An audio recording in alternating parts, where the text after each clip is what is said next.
Hindenburg की report आने के बाद से अडानी के शेयरों में लगातार गिरावट जारी है और इस सब के बीच में सबके मन में ये डर है कि अडानी कांड के चलते एलआईसी में लगा उनका पैसा कहीं डूब तो नहीं जाएगा। इसलिए पॉलिसी बेकार तो नहीं हो जाएगी। जो थोड़े बहुत पैसे जमा करके पॉलिसी खरीदी थी वो अब बेकार हो जाएंगे। ये सवाल है। अगर ये तमाम सवाल उठ रहे हैं तो आप भी जान लीजिए कि इसका जवाब सीधे तौर पर नहीं है। लेकिन कैसे नहीं है इसे समझते हैं कि आपको घबराने की क्यों जरूरत नहीं है।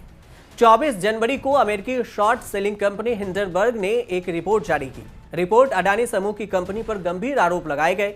कहा गया कि अडानी समूह ने अपने खाते में हेराफेरी की है, शेयरों के दाम पर ओवर प्राइस कर रखे थे। इसलिए फॉर्म में 88 सवाल पूछे गए। अडानी समूह की ओर से भी पलटवार किया गया। दोनों ओर से आरोप प्रत्यारोप का दौर जारी है। लेकिन हिंडनबर्ग की रिपोर्ट आने के बाद अडानी समूह के शेयर्स धड़ाशाही हो गए और धड़ाधड़ गिर रहे हैं। 10 दिनों में अडानी ने 9 लाख करोड़ से अधिक गंवा चुके हैं, जिसके बाद कंपनी में निवेश करने वाली कंपनियों की भी मुश्किलें शुरू हो गई। एलआईसी यानी जीवन बीमा निगम यानी देश की सबसे बड़ी बीमा कंपनी भी अडानी समूह में बड़ा निवेश किया है। जाहिर है कि जिस निवेश में पैसा लगाएगा उसे दाम नीचे गिरने से, उसके दाम अगर नीचे गिरते हैं तो निवेशक को नुकसान होगा, यानी एलआईसी को भी नुकसान होगा। अब सवाल यह कि क्या डूब जाएगी एलआईसी? एलआईसी ने अडानी के बॉन्ड और इक्विटी में 36,474.78 करोड़ रुपए निवेश किया है। हिंडनबर्ग की रिपोर्ट आने से पहले इस निवेश की वैल्यू 77,000 करोड़ थी। अडानी के शेयरों में आ रही गिरावट का असर एलआईसी की कमाई पर जरूर हुआ है, लेकिन ये नुकसान इतना बड़ा नहीं है कि एलआईसी डूब जाएगा। अगर शेयर के दाम में उतार चढ़ाव से कंपनियां डूबने लगे तो रोज यहां हजारों कंपनियां डूबने लगेगी। एलआईसी ने भी स्पष्ट किया कि अडानी मामले में उन्हें फिलहाल घबराने की जरूरत नहीं है। एलआईसी के पास कुल 41.66 लाख करोड़ से अधिक की संपत्ति है, यानी अडानी समूह में निवेश उनका 1% से भी कम है। ऐसे में घबराने की जरूरत नहीं। क्यों घबराने की जरूरत नहीं है, ये सवाल है।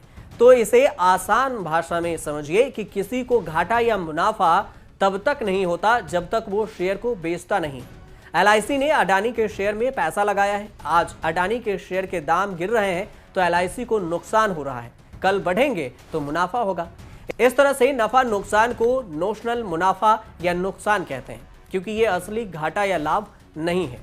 अडानी ग्रुप में कितना निवेश किया गया, अगर इसकी बात करें तो एलआईसी ने बाजार की 36 कंपनियों में 10 लाख करोड़ से अधिक का निवेश किया है।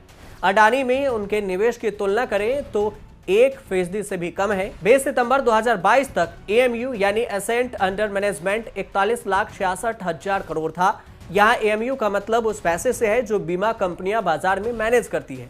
अडानी में जनता निवेश 36,474 करोड़ है, जो उनके कुल निवेश का 1% से भी कम है। निवेश कम का मतलब है खतरा कम। एलआईसी ने भी ये साफ किया और बताया कि ये निवेश संस्था के लिए बनाए गए निर्धारित रिस्क मैनेजमेंट फ्रेम से भी बाहर किया गया है। इसलिए आप भी ये घबराइए नहीं कि एलआईसी का पैसा अब डूब जाएगा और हमारे पास एलआईसी के सिवाय और कुछ नहीं बचेगा, क्योंकि अडानी का शेयर फिर उठेगा तो आपका भी पैसा निकल जाएगा। आप देखते रहिए न्यूज़ तक।